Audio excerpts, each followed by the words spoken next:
Let me explain what I think is going to happen here until we break for lunch. That, first of all, I know I was conflicted yesterday. I wanted to be at several of the parallel sessions that were parallel, and I wasn't able to. So we have asked the chairs of those parallel sessions to give us just a very brief summary of their take on what happened at those sessions for those of us that missed some of the talks we very much wanted to hear.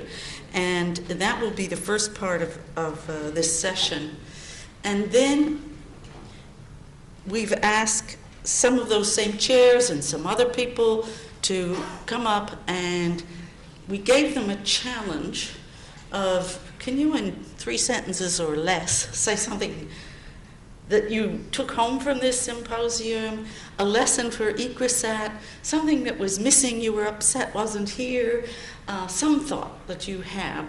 But we're going to keep those very, very short so that we have time, then maybe those will just generate some discussion from you. And so those are going to not be lectures, they're going to be very short. And I'll have to get a whip or an umbrella out if they aren't. Okay, so let me invite up then right now Harold Roy Macaulay, Greece Inivag, Swapan Datta, and Jitu Shah to... and I think maybe we shouldn't, there's some PowerPoints involved, so maybe we should go, you want to see those too, so we'll start with Gree, and we won't invite you up yet. You're uninvited, so that we can all see the PowerPoints. Okay, great.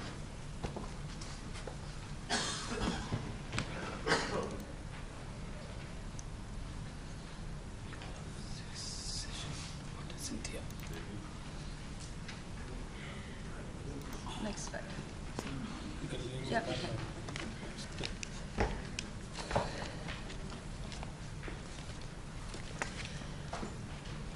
Okay, I will try very rapidly to take you through the main points from our session yesterday. We had 2 presentations, 2 very interesting presentations, and we had a very lively discussions after the presentations. The first was Innovation, Incentives and Empowerment, Essential Ingredients to Ensuring Global Food Security by Prem Warrior. And the second was Role of Gender in Smallholder Farming by Libor Slokal. So we have tried to put down the main messages from those presentations. And concerning paper 1, Innovations, Incentives and Inclusion, it was emphasized that the Melinda and Bill Gates Foundations are going to focus both globally and regionally, and emphasize on the need for strategic partnerships, innovative partnerships for catalytic change, involving all stakeholders.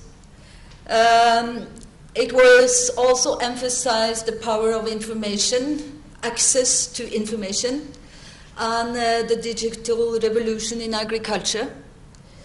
Women in agriculture, the need to involve women in agriculture was emphasized, and in general, a farmer-centric approach was emphasized as important for increasing productivity. And also the importance of agricultural research in poverty reduction. Post-harvest losses was mentioned as one important area for research. Also the link between agriculture, nutrition and health. And again, the importance of taking a context-based approach, empowering rural communities. The discussions concerned upscaling, the importance of upscaling and how that can be done. The importance of innovations that address persistent problems, and also the importance of increased public investment for education and information within agriculture. the need for focusing on higher tertiary agriculture education was emphasized, and also the importance of both social and natural sciences to solve the problems. These were the main points from the first presentations. The second presentation was about what is the role of gender in smallholder farming. And this is just some bullet points with regard to the presenter's conclusions on what needs to be done. Some of the points: end gender discrimination under the law, free rural women, that means reduce working burden, to make women able to participate in lucrative activities, income-generating activities. The importance of building human capital for women and girls while trying to include women or mainstream gender into agriculture research. And also social capital by strengthening rural organizations and local institutions. The need for strengthening analytical concepts and evidence, documentation was also heavily emphasized, and the need to make gender-aware agriculture policies to make it all happen, and also to build interventions that include all the points that I mentioned above.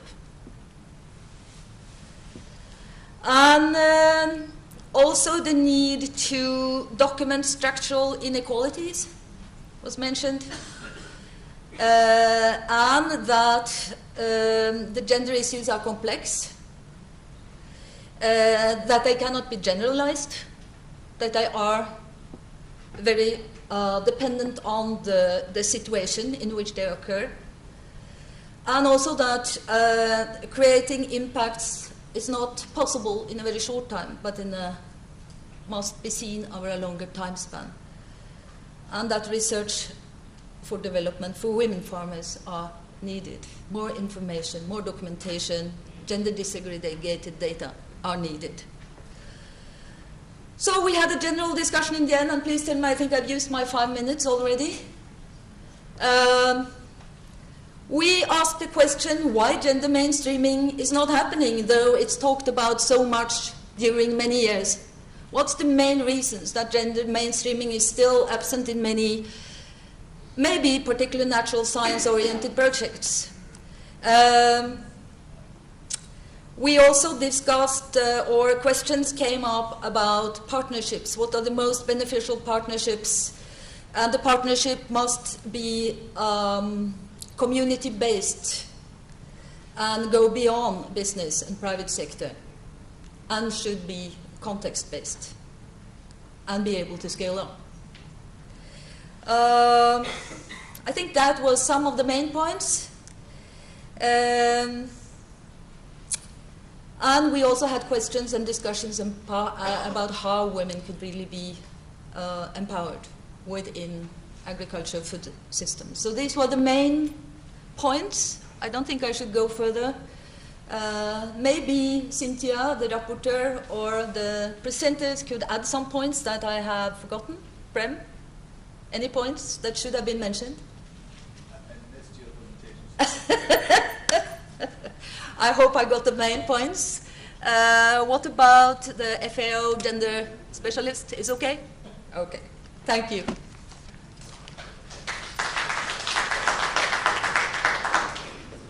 Right. So there are two presentations. The first one on resilient smallholder farming systems for a changing world by Prof. Celine Snap. And the second on how should smallholder farmers address soil fertility by Dr. Majata Elita. Now, these two presentations were complementary, but I'm going to present them separately. The first one started with the challenges, and these bordered on the three main challenges: volatile input and output markets, climate change, and staple crops. And then the fact that sustainable intensification pathways were to help farmers cope with these challenges. including knowledge of the underlying principles involved. And then there was the definition of sustainable intensification as key components or ingredients, and these include diversity, agrobiodiversity, natural resources, soil health, and local innovation. And all of these support yield stability, nutrient-dense food, and buffer against climate and market shocks. Now, under agrobiodiversity, there were a few options that were presented by the presenter. These include simplified crop systems, C3, C4, and legume systems with trade-offs, biomass for marginal areas, nitrogen and phosphorus legumes, triple service legumes that contribute to resilience, food and fodder, and mention was made of animals for food and manure, semi-perennial legumes, agroforestry, and doubled-up legumes for triple-purpose grain, biomass resilience, and yield stability. On the soil health, the other systems, options that were presented, maize and other cereals, long-lived legumes, and multiple service resilience systems. And here, I just want to stress on the fact that water use efficiency was mentioned as providing biomass to improve land cover and productivity. And then the last was participatory action research to address opportunities and niche windows. And this provided innovation and co-learning among farmers and different stakeholders to enhance adaptation and adoption of technologies. And there was also the inclusion of models to optimize these best bet options and to understand trade-off combinations. On the second presentation, how should smallholder farmers address soil fertility, there were also challenges, two main challenges presented: high nutrient depletion rate and the close to zero fertility use. And there were reactions over different periods to these challenges. Between the 1980s and 1990s, moving from green revolution to organic inputs, and the 2000s and 2010, sorry, there's a 9 there, and the focus on integrated soil fertility management and also renewed focus on fertilizers, notably the Abuja Declaration and access to and demand for fertilizer. This presentation, during this presentation, key lessons learned on solutions to improve soil fertility were presented. And this includes available and appropriate solutions for technology versus participatory work solutions, focus on crop performance, sustainable intensification of crop production. So this made the link with the first presentation. Focus on diversity of solutions, including flexible options, multiple complex solutions, and the mention was made that multiple complex solutions are knowledge intensive and they eventually involve the farmer participation. And as such, the management, education, and availability of research comes into play with regards to with regards to farmers' involvement in the system. And that research is important in building the knowledge base. Development means scaling up, and obviously the last point, important point, was again markets as a key to initiating intensification. A debate was held after each presentation, and I have summarized the main points that came out of these discussions. The first is to consider the cost to smallholders of improving soil fertility in defining options for resilience, to consider the role of livestock in agrobiodiversity. This was mentioned, but people thought that, participants thought that this needed to be emphasized and unpacked. More consideration should be given to water management. Again, mention was made of water use efficiency, but it was thought that this was not enough and more consideration should be given to this topic. Homestead systems should be considered in the intensification systems. And then more research is needed on fertilizer efficiency. And then there was a question on is farmer knowledge quick enough to actually take care of these issues? So these were the main points. Thank you.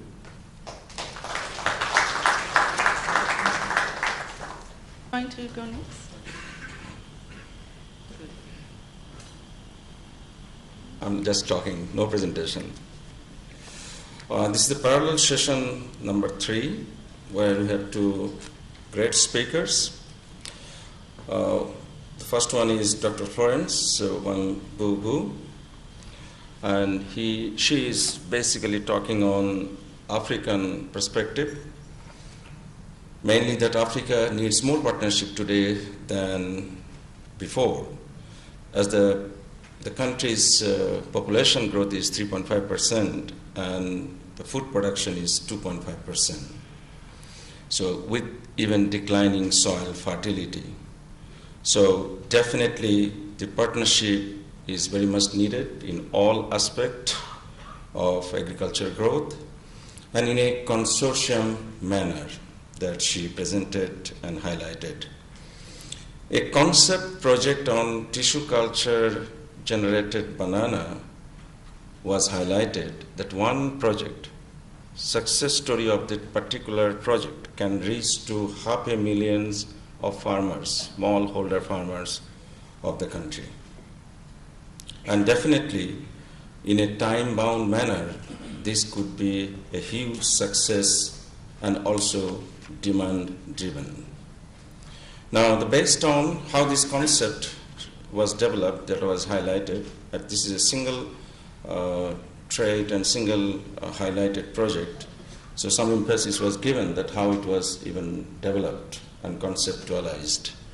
Based on epidemiological studies that at John Innes, this project was developed in a partnership models with private sectors, also supported by ISAF, Rockefeller Foundation, IDRC, and emphasizing local varieties of banana so that it has the potential to reach to the market immediately.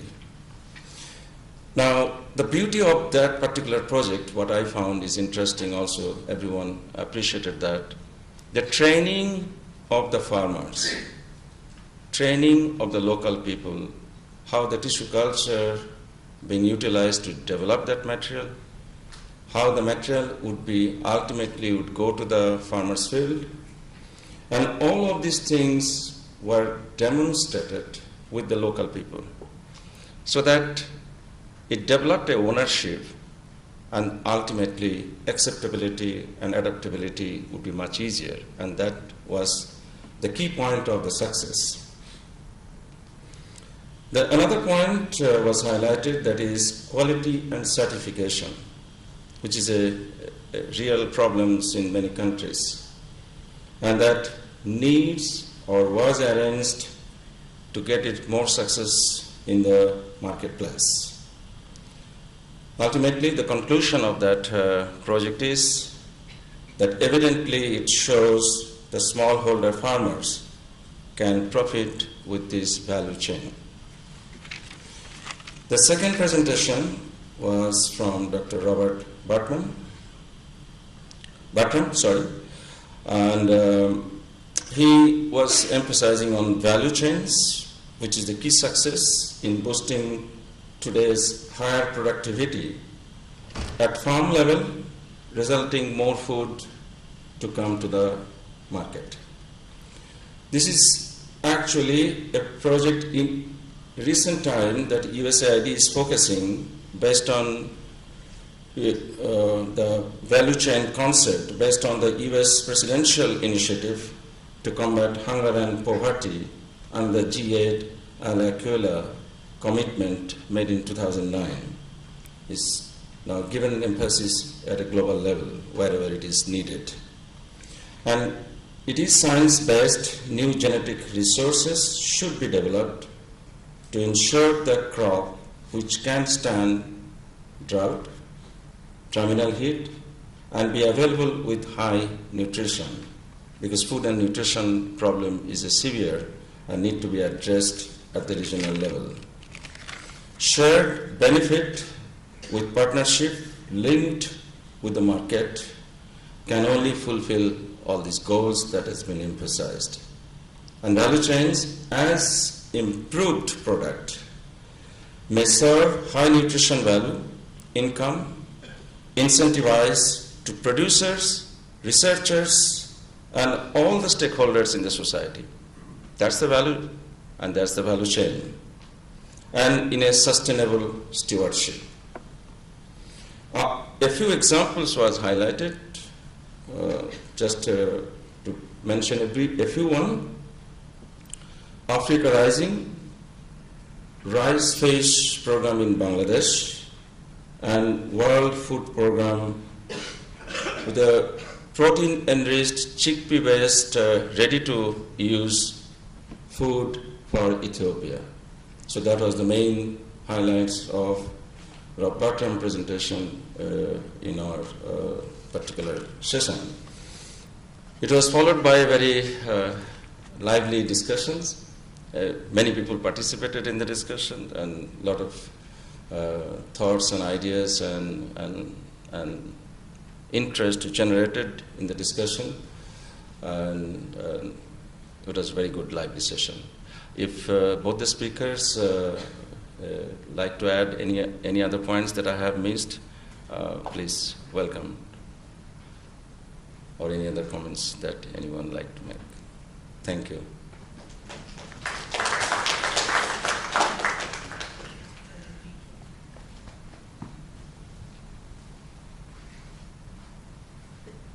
Oh, we have a question or a comment, Florence? I think there's one important comment because of where we are going. The challenge I face try to get a jump pricing from international centers that have been researching on banana for smallholder farmers, and that highlights the challenge of getting the research products to the smallholder farmers. The challenge of when research is done, we come with a good new variety or a new product. The bottlenecks, thinking about the bottlenecks we need to remove so that it will cause impact in the end, the system that need to be developed. For that work I did, was still able to get material from IT and INBA, but going through a South African route and so on. But I think that's an important.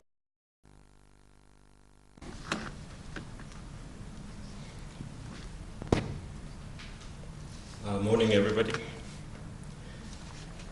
My session, the one I chaired, the first session was the role of smallholder producer organization, company, PC, in economic development and feeding the world and promoting economic growth.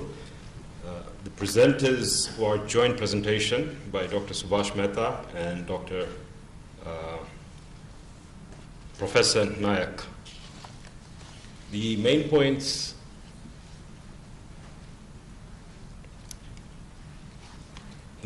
that were drawn from the meeting,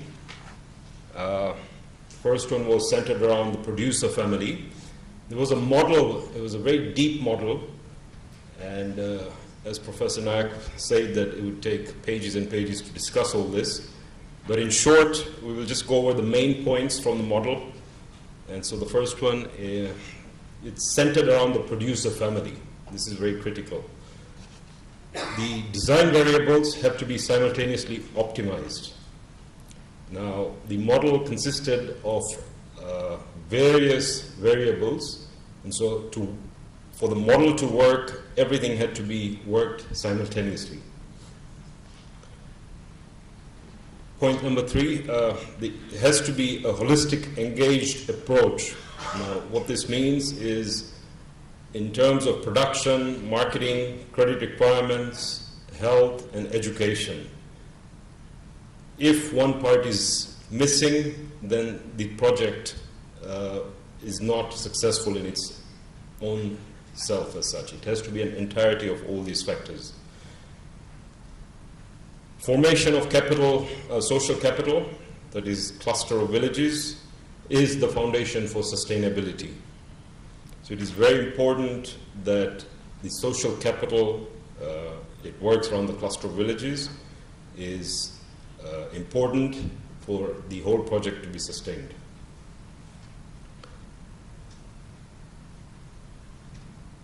The importance also for this project is it provides a link for an optimum market space, and this is to create a minimum transaction cost, and of course to give a maximum income to the promoters of this project. It is, last point, it is managed entirely by the community, and it is professionally governed, and that was the main point that came out as well. And of course, the convergence of this technical expertise and resources is there for the first 5 to 7 years, and thereafter it can be replicated as well. So these were some of the main points that were drawn from the first session, and some of the discussions that actually came out of all this. Of course, the main point being it is there to improve the net income of that group. Example that was given of specific group that was created was Nawa Jyoti. A lot of examples were given around this group. The biodiversity integrated approach and economies of scale. These were the main points around which the discussions took place. I think I can invite, or if there's anything missing on that, Professor Nayak, you can add a few points. Number 5, which you mentioned, talked about maximum income for the promoters, not for the promoters, but it's For the smallholder farmers. That's the That's group very- itself, correct. Yes, and we are not emphasizing on economies of scale, but we talk about economies of scope.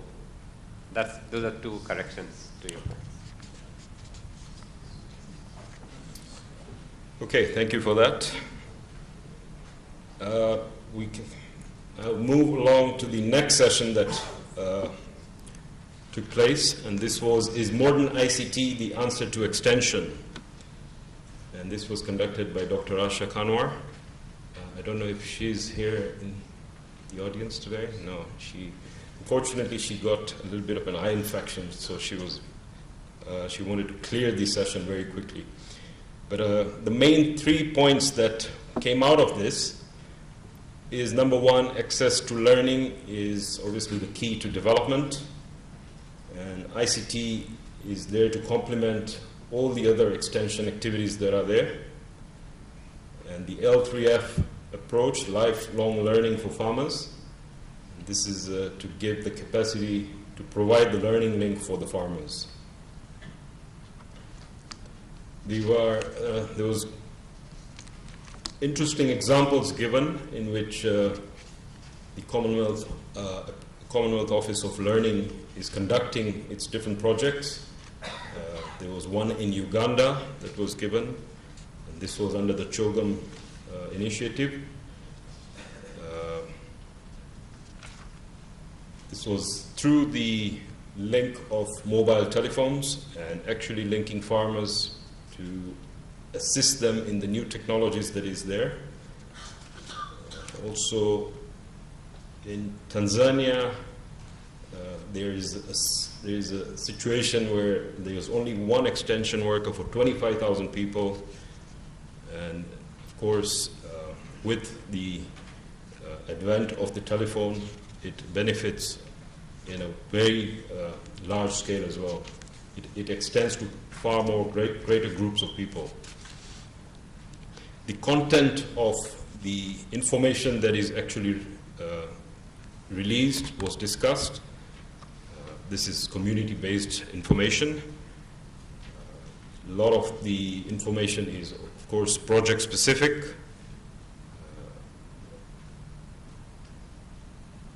And so I think those were the main points that were covered on that. I don't know if Dr. Gowda, you had any further points that were missed out on the ICT? You okay? Nothing to add. Okay. So those were the main 2 aspects, and the main conclusion that was drawn from this is that both have important roles for farmers, subsistence farmers, to bring them out of subsistence farming to commercial agriculture. Thank you very much. thank you very much to all those presenters.